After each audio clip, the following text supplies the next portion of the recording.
What do you got for me? What's wrong with you people? I got nothing for you. What's wrong?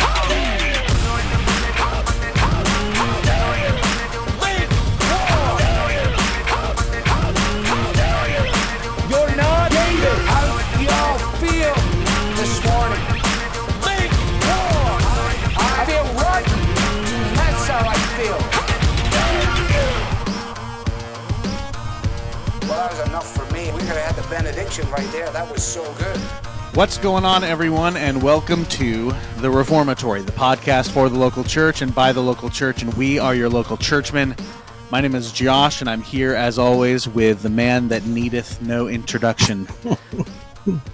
The one, the only, the freshly shorn Captain True. Jack. Dude, you're looking fine and fresh. Yeah, that's what you get when you go, get a haircut. And, Yeah, man. Got them just ears do it lowered. to it. Looks Yep. good. Got the beard shaped, too. Ooh. Yeah. Now we're talking. Attaway. Never halfway, Jack. No half measures with you. You are all in. I think it's the vet in you, dude. Like, we're either invading or we're not. Okay. Like, I'm not putting one foot in. We're either taking over or I'm not going at all. That's something I've always liked about you. Man. Okay, there's a funny story. So apparently my wife did not know this. I swear I could have told her.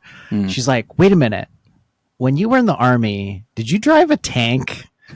And I'm like, I learned to drive a tank, so yes, I can drive an Abrams, A1 Abrams tank. If yes, you had to, ladies and gentlemen. if the zombie apocalypse went down, That's right. If Red Dawn happens and the Russians paratroop into like Iowa or wherever that oh my was. gosh, Colorado. It was or Colorado. something. Yeah, the Colorado. I think it was Wolverines, Colorado. Right? Yeah. That's such a good movie. Oh my gosh. Yeah. So, I mean, I got that going for me. You do. So here's one thing.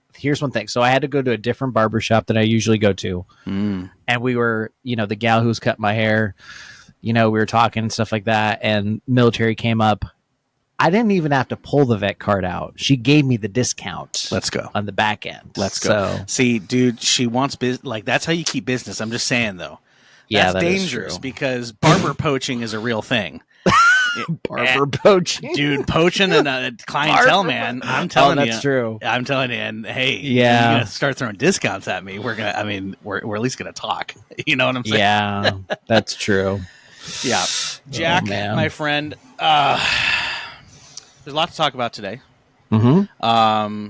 Kind of a melancholy up, but before we hop into it, all right, we're gonna keep spirits high. Why don't you please give us this week's cigar of the week? What do you got for us? All right, ladies and gentlemen, we have talked about this last week. We're going to go with the fact that June is for Jalapa, meaning that the cigars that we will be featuring have Jalapa tobacco from the Jalapa Valley in Nicaragua. So we're kind of going back to now typical fare, I think, with what Josh and I are used to.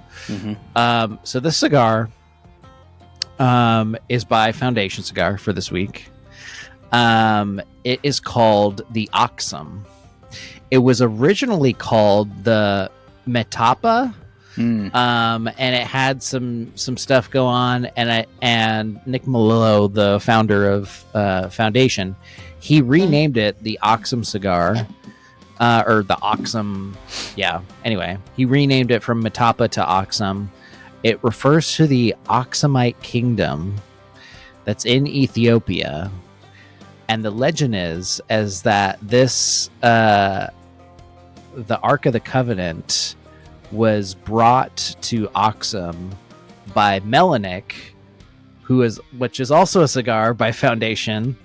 Who is King Solomon, or who is the son of King Solomon and Queen of Sheba, apparently. There's a lot of Bible stuff going on with Foundation these days. So yeah, wow. And we've got The Chosen on Disney Plus. So it's all oh my gosh. It's all over the place. It's all coming together. So anyway, Oxum is comes in two different It comes in a Maduro and a Claro version. That Maduro is going to be a little bit darker, a little bit earthier. That Claro is going to have some hay to it.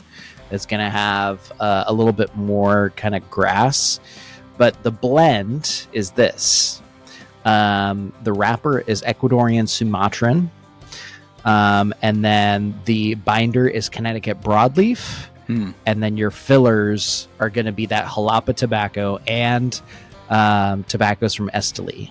Nice. So this is a cigar made by AJ Fernandez. Okay. People should know that name at least. Josh. Yeah. So, okay. So you got a lot of stuff going on. It's going to be anywhere from medium to a little bit more on the stronger side. Okay. As far as strength goes of the tobacco. And like I said, you're going to have some coffee flavors. You're going to have a little bit of some hay, depending upon if you go with the Claro or the Maduro. You're going to have kind of some chocolatey, dark chocolatey kind of flavors as well too. Yep. Josh, as always, sir, what is your MSRP for I'm going with all 4 different sizes. So we're gonna go. Okay. It is a soft pressed. It's a soft press, kind of a little bit of a box press going on here too. Okay. So it's from Robusto all the way from Corona Gorda, Toro, Double Corona. What do you got on MSRP? We've talked about this before. I'm gonna do what I think an average is. Okay. I'm gonna give it a 1375. It's a little bit higher than that. You're close. Okay. It's all right. MSRP anywhere between, I would say, $15 to $18. So it's a little bit more on the higher little bit end. more on the bougie side. Okay. I was trying to keep it in the realm of the everyday, but no, probably not. That's going to be more of a special event cigar. Yeah. Yeah. It's a little bit more juice for the squeeze, but honestly, what Foundation gives out on any kind of cigar from their production line, I think it's worth it. So, anyways, Foundation's that fantastic. is the Oxum. It comes in Robusto. So we're going all 4 different sizings. So we're gonna go with. So this is recommended for. You can either start out with Robusto, Corona Gorda, a Toro, a Double Corona, and I think that is it. So check out the Oxum. Maduro and the Claro sizes. Maduro is going to be a little bit more stronger. The Claro is going to get you that little bit medium, more tasting notes. But there it is, the Oxum from Foundation Cigars, people. Well done. Well done, as always, Jack. Thank you for bringing your A game, as always, to the cigar review of the week. Ladies and gentlemen, that is the Reformatory Cigar of the Week, and you know what to do. Go and smoke to the glory of God.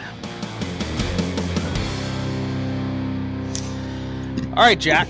So we've got a question that was posed by one of our patrons, Chris Haller, and it's in regards to the news that as the time of this recording just dropped today, regarding Pastor Doctor Tony Evans. He's the pastor, or I should say was the pastor of Oak Cliff Bible Fellowship in Dallas, Texas. He's served as the Dallas Cowboys chaplain for a number of years, and I think the Mavericks as well. And news dropped today that Tony, Dr. Evans, is stepping down from the senior pastor position there at his local church due to behavior that he says was not in line with Scripture. Said it was nothing criminal, but it was enough for him to step down and go through a forgiveness, reconciliation, and restoration process as dictated by his elders of the church.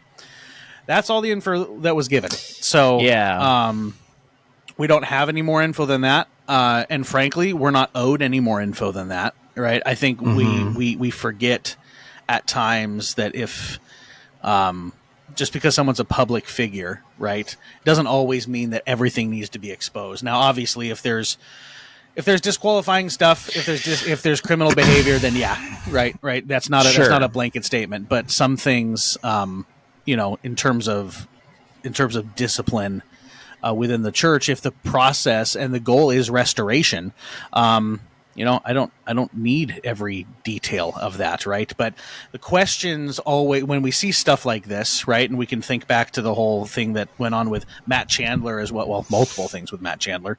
The whole, private messaging between him and another individual in his church that apparently got out of hand and required him to go on sabbatical as well, and now he's back in the pulpit preaching and things of that sort. It begs the question, Jack, what do we do as Christians with the resources, the sermons, the books, the podcasts, right? Basically the body of work from individuals that have disqualified themselves. Now, again, I am not saying that Tony Evans has disqualified himself. All right. I don't know this. I don't know the situation. I don't know the details. They're not for me to know. Right. And sure. if the details do come out, then that's something that, can be judged at that point. Right. But this is not me saying that Dr. Evans has disqualified himself from ministry just because those details aren't known to us. His elders have not deemed it so, it seems. So I'm going to trust that until I know something more. Right. But it is a good question because there have been, we've seen this pop up where, pastors, and I won't even just limit it to pastors. Like I'll put like bands, music groups, right? That have started out and had such an influence for the gospel and then 20 years later apostatize, right? I can think of two major ones off the top of my head. One group, Jars of Clay. Jars of Clay was huge in the 90s and early 2000s. Massive. One of the biggest Christian bands that existed. And now the vast majority, if not all of them, are, at pride parades and things like that, right? Another one for me, and this one actually hurts even more, is a guy named Kevin Max. He was one of the singers of DC Talk, went solo, one of my favorite Christian artists. I think he has an amazing voice, and apostatized, just a couple of years ago during COVID, right? And it begs the question, what do we do with that kind of stuff, right? Because if we believe our theology, Jack, and we believe that once saved, always saved, salvation isn't something that you come in and out of, right? Yeah. We have to, I think, in a lot of these cases, put this into the realm of, well, they were very possibly never of us. If they are now claiming to deny the gospel and say that they do not believe it, they reject Christianity as the true, the only true religion, and they reject Christ as the only means of salvation. Yeah.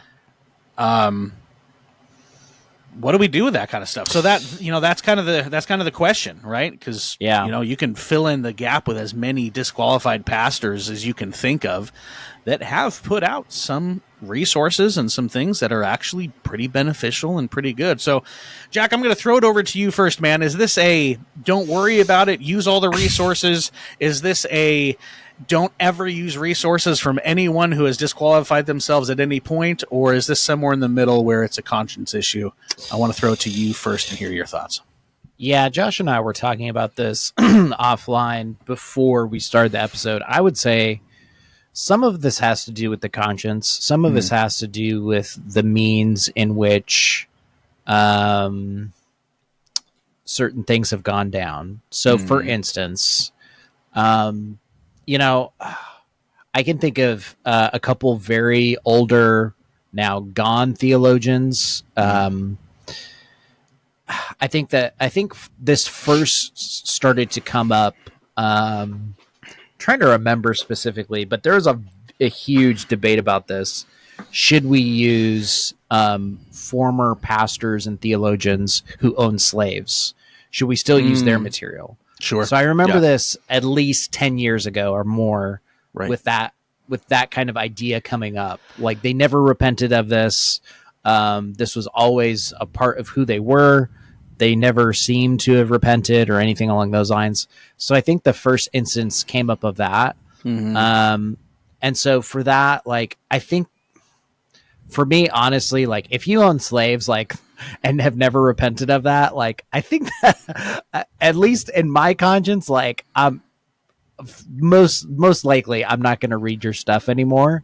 And I think that's a conscience issue, like I said, too. But Sure. Yeah. That's a huge thing. I think the other thing for the modern day, I think our modern day kind of version of this, I'm not going to say they're a one-for-one equivalent, but the modern day version of this is basically they disqualified themselves out of the ministry because of sexual behavior that was not in line with the gospel, not in line with biblical marriage, not in line with anything that is taught in the church. And so, you know, we can see this in a couple different ways. Like Art Azurdia, who disqualified himself, had several different relationships outside of marriage and still wants to come back into some form of leadership role in ministry.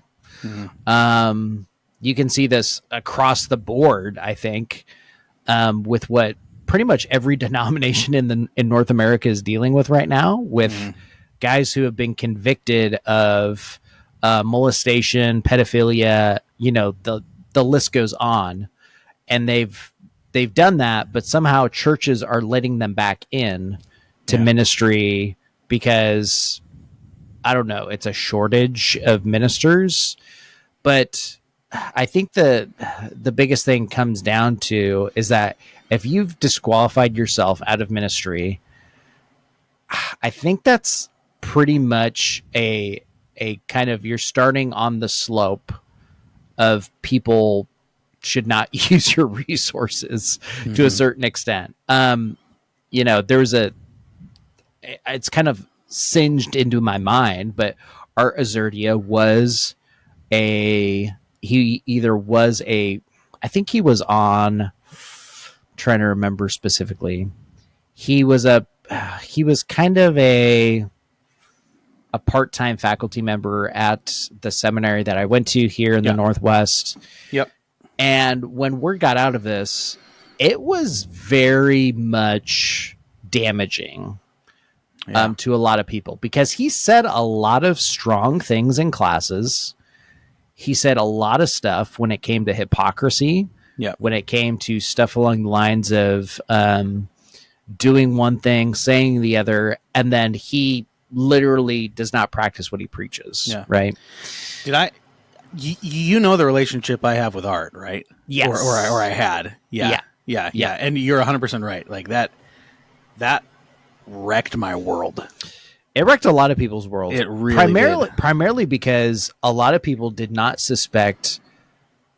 I mean, but yet again, too, like, that just, like, don't put it past somebody to commit stuff that'll just wreck their entire ministry and lives. Yep.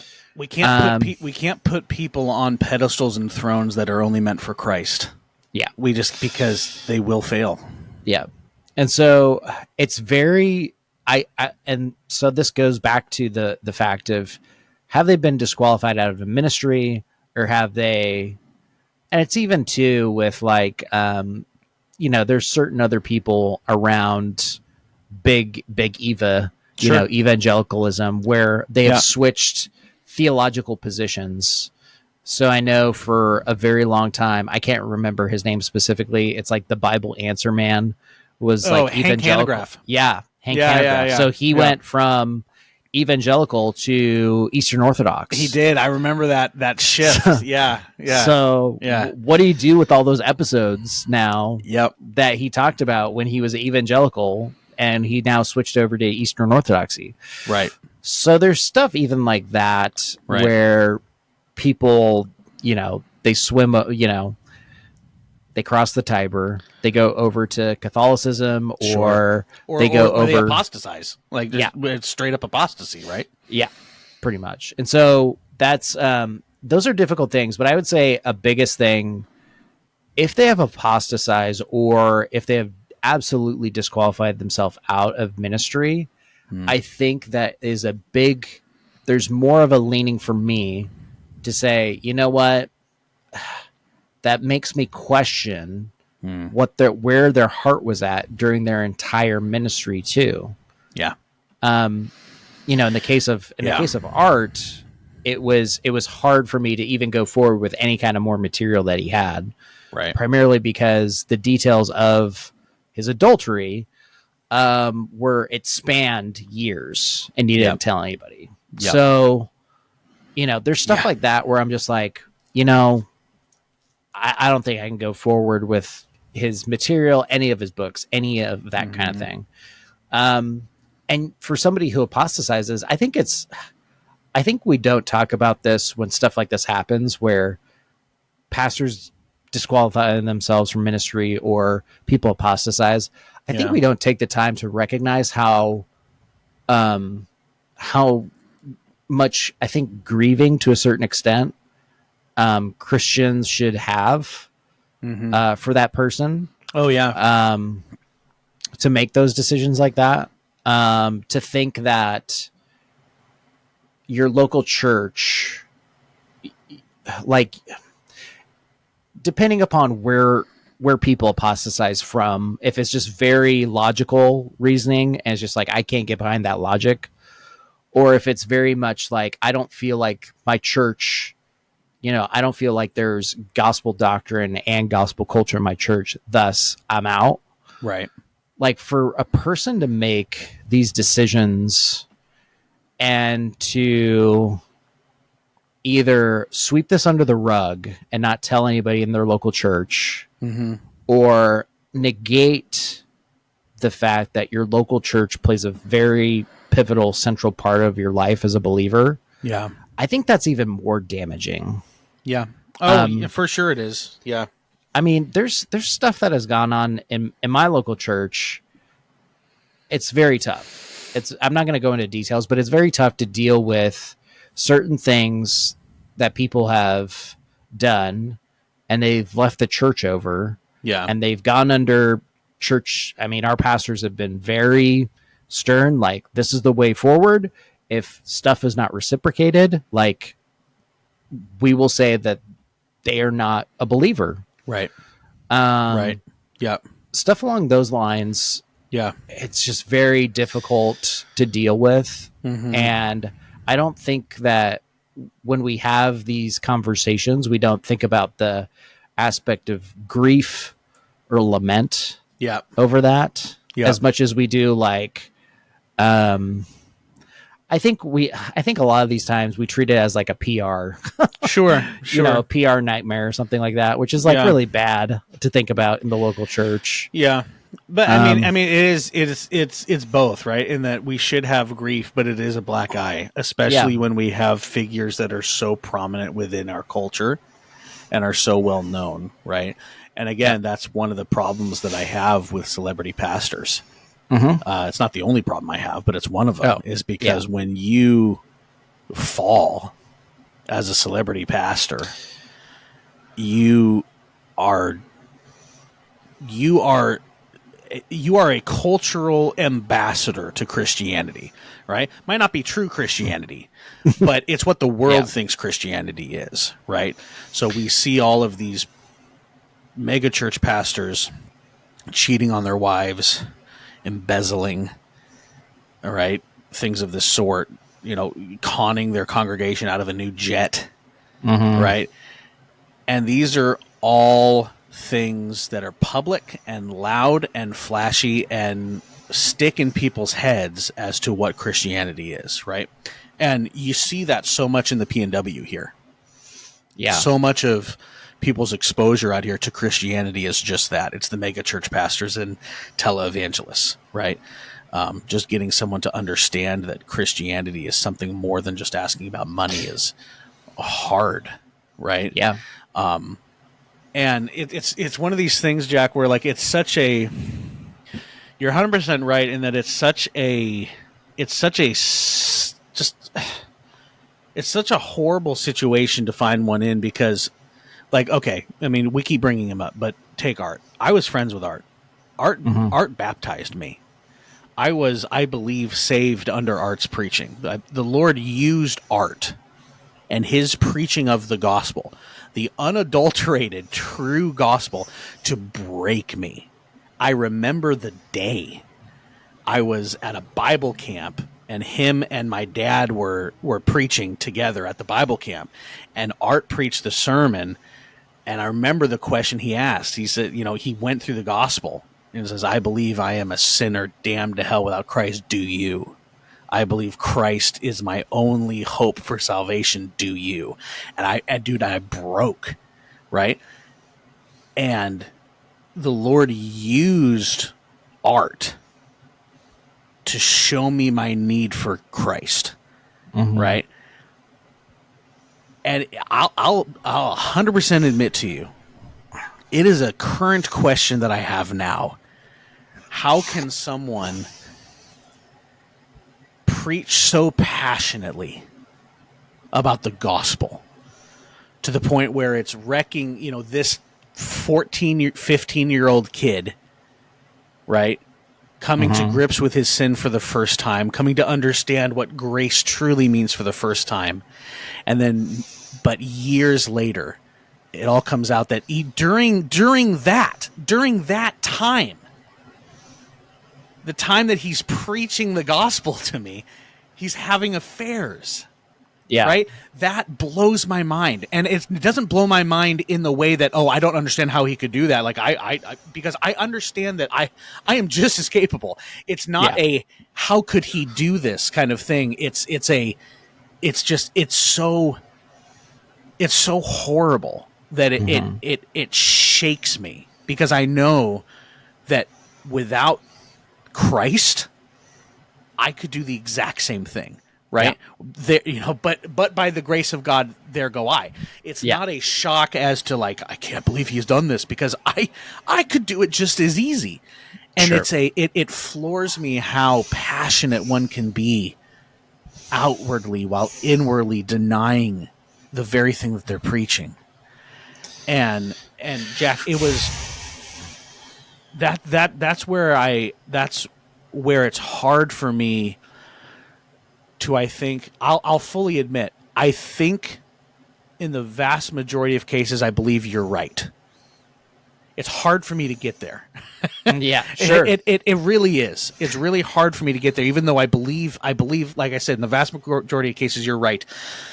But I still want to leave room for common grace, for grace to be a thing, right? Because people can say true things, because common grace is real, and God can still use, I believe, dead people to make dead people alive, because it's not the person that's doing it. It's the truth. It's the proclamation of the gospel, right? It's the Holy Spirit taking the word that will never return void and applying it to the heart so that it will grow, right? So I think of somebody like, I don't think, I believe he was saved, but I think of somebody like Martin Luther, right? The great reformer. God used him in amazing, incredible ways, right?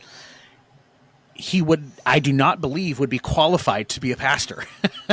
I believe he had many issues that would disqualify him from the office of pastor, right? Let's just take his anger, right? He's known throughout history for his anger. That's not something a pastor should be known for, right? Yeah. Now, but God still used him, right? And I still look at the life of Martin Luther with all the scruples and all the sin and all the things there, and I see what the Lord did in his faithfulness, right? The people that you're talking about, guys that own slaves, like it's horrible. It's a sin, right? I don't fall into that, well, it was just the sin of the time and they really didn't know what they were doing. Charles Spurgeon knew. Charles Spurgeon got his writings banned in America because he spoke out against slavery, right? So it's not a matter of ignorance, I do not believe, right? We can't claim ignorance for our sin when we stand before the judge. We all know this, right? But did they still contribute to the sake of the kingdom, the sake of the gospel? Yes, they did. And that's the hard part for me, is how do I interact with the resources of individuals that maybe have not even disqualified themselves. Because where I do agree with you, I think, Jack, is if you have somebody that has disqualified themselves from ministry, I'm going to have a very hard time utilizing those resources for myself. Yeah. And I will definitely not recommend them. Right. Yeah. And I think that's part of the conversation too, is I do think this is something Jack and I were talking about before the episode. I do think that there's a difference between having the discernment to utilize the resources personally, chew the meat, spit out the bones, versus recommending the individual to other people. Right? Because I'm able, like, let's take the book written by Mark Driscoll on doctrine. Let's take Mark's doctrine book, right? I believe that I have the ability to take that book, read it, glean from it the things that are true, and deny and reject the things that are whack, right? I believe I have the ability to do that, and I think I could do that with a clear conscience, right? I will never recommend any Mark Driscoll resource to anybody ever. Ever. I'm not going to do that. Right. Yeah. And I can hold those two things as simultaneously true. Right. Sure. And whether that be the stance that I take with, Tony Evans at this point, because again, I don't know the details of what's making him step down. Right. That's yet to be seen. But, someone like Art, who the sin was so blatant and so disqualifying, right? And then there is an attempt to get back into the scene. It makes me quite do you understand what the standard of Scripture is, right?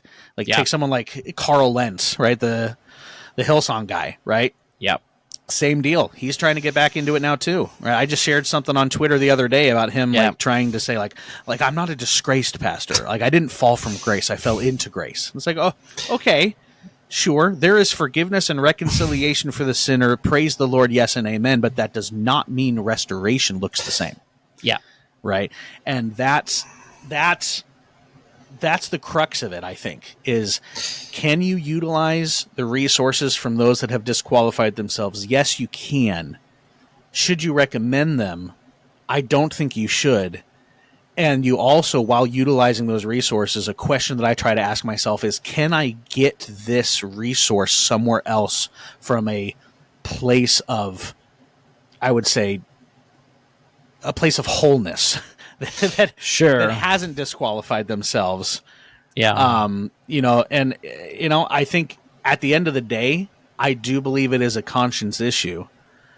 And every person is going to have to kind of decide for themselves how far they're willing to utilize a resource from someone that has disqualified themselves, or even has many scruples, right? Because again, let's look at Martin Luther. So many scruples, so many issues, but we still use his resources, right? Yeah. In 200 years, what will people say about Art? Right? Yeah. What will people say about Tony Evans? What will people say about, the Mark Driscolls? Right?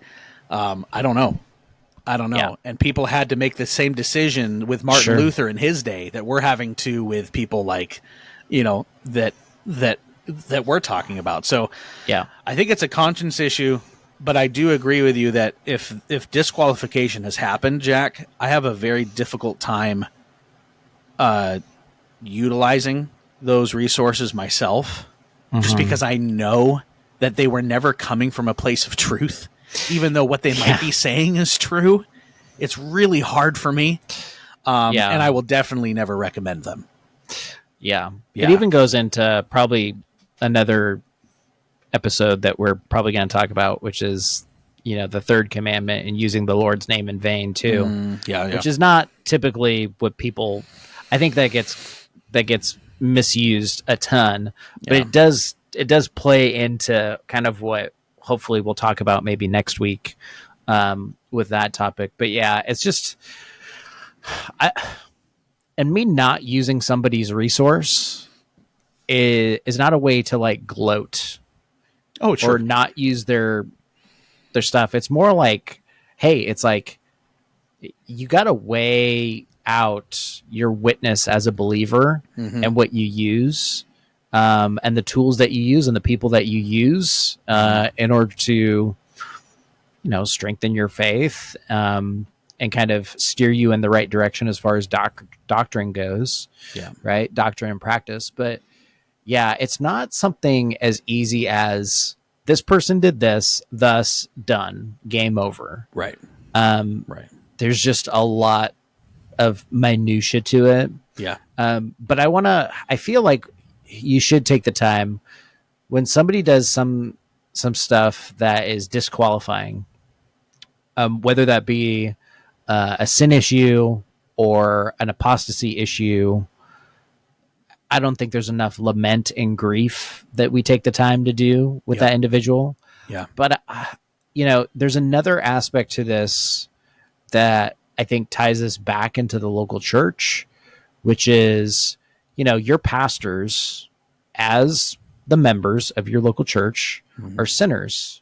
But the distinguishing thing between somebody who has disqualified themselves and somebody who is a pastor who sins but is forgiven of their sins because they are in ministry is the fact that they go to the members of their church and they are a person of transparency and integrity, and one who confesses. That is a big difference. There is a big difference between somebody who commits adultery and hides it from their church and basically is disqualifying themselves versus somebody who I think may have lost their temper one time at like a church picnic or something like that. Sure. Yeah. There's a big difference between those two different sins, absolutely. so to say, right? Yeah. So just remember, like, your pastors, like, they struggle too in different ways. Yeah. Believe me. And that should not negate you from not showing them grace as well too. Yep. But Absolutely. I think you also have to be stringent on the fact that the Bible gives us definitions of what it means for somebody to be disqualified out of ministry. And I've seen it happen too, to where, and I think Tony Evans is doing this with his local church, which I kind of applaud, where he is going under restoration with his church while he's attending. Yep. Which a lot of people don't do that. No. Some people flee that and plant a church in Arizona. Yeah. Yeah. Yeah, absolutely. Which I commend him for actually absolutely staying and being under. I don't think I saw that with Chandler when he was going through his discipline process. I felt like his discipline, there was a certain way in which his discipline process just felt like you just need to go over there and time out and then just keep doing what you're doing, but just over there and time out. Yeah. Versus when you're under church discipline, like, you should be under church discipline. Let's be honest about this. Like, you're not doing the things that you were doing before and masking around like everything's still okay. I'm just over here in timeout and I can't do this because I'm on a time delay or something like that. Sure. Or I'm on a pitch clock. Yeah. So that's the hardest part about these things, is that I think our modern day and how we approach them is very corporate like, versus, yet again, I think what Tony Evans' church is doing is a little bit more towards, okay, you're on the right track of how to discipline and restore somebody, but also how that person reciprocates and knows that they need the local church in their life in order to be restored.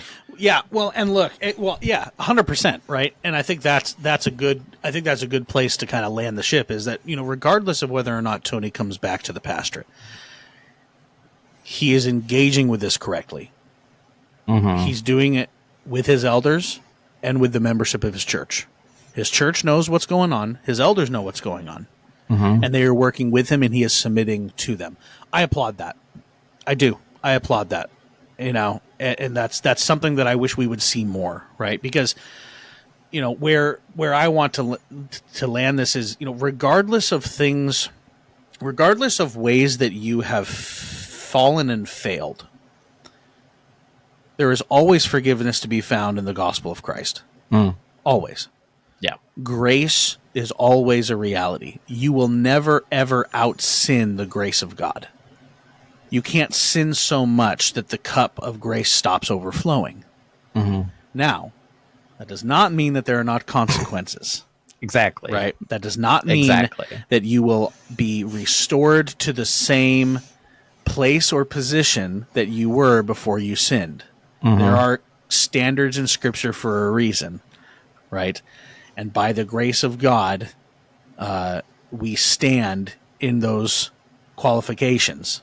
And we stand by nothing else other than the grace of God, right? There are standards for a reason. But that does not mean that you cannot still, after forgiveness has been given, restoration has been made, reconciliation has happened, that you cannot be an effective member of that local church and continue to serve Christ and his body in the ways that God has given you to do that. That might not be in leadership anymore. Yeah. Right? But something that I wish, again, going back just because it's so personal, something I wish art would have gotten, because at least at this point, again, I haven't thought about art for a while, but at this point, I believe that things weren't handled well in terms of how the thing was reconciled, right? Just because your position and the way that you serve may look different now because of the consequences of your sin does not mean that you are now useless for the kingdom. Right? And I think so many men are in love with the position instead of the service. Yep. Right? They're in love with the position that they have instead of the purpose that they have. Yeah. And the purpose that they have is to glorify God through the service of their church and the proclamation of the gospel. You can do that without a position. Yep. So many people do faithfully. The vast majority of Christians do faithfully. Yep. Right? But we got to make sure that we are not so in love with the position that we forget the purpose that God has given us. Because your purpose is fulfilled regardless. Wherever God has you, your purpose remains the same ultimately. Right? So there's always forgiveness to be found in the gospel of Christ. But we have to make sure that our pride does not get in the way of allowing that process to happen. So, Jack, I think there's a lot more that could be said about this topic, but hopefully that at least spurs some maybe some good conversations and some thinking for some people regarding how to kind of interact with things like this. But Jack, my friend, why don't you get us out of here?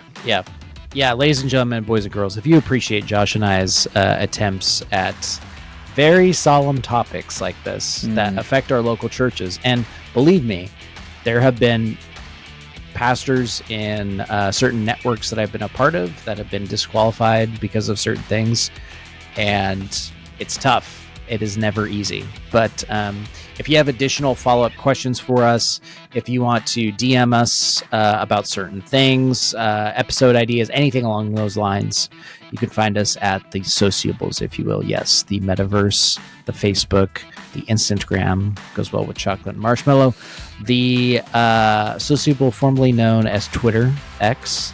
You can find us all at those sociables at the tag at Reformatory Pod. Like I said, you can drop us a direct message about episode ideas, follow-up questions you might have about this episode in a different way.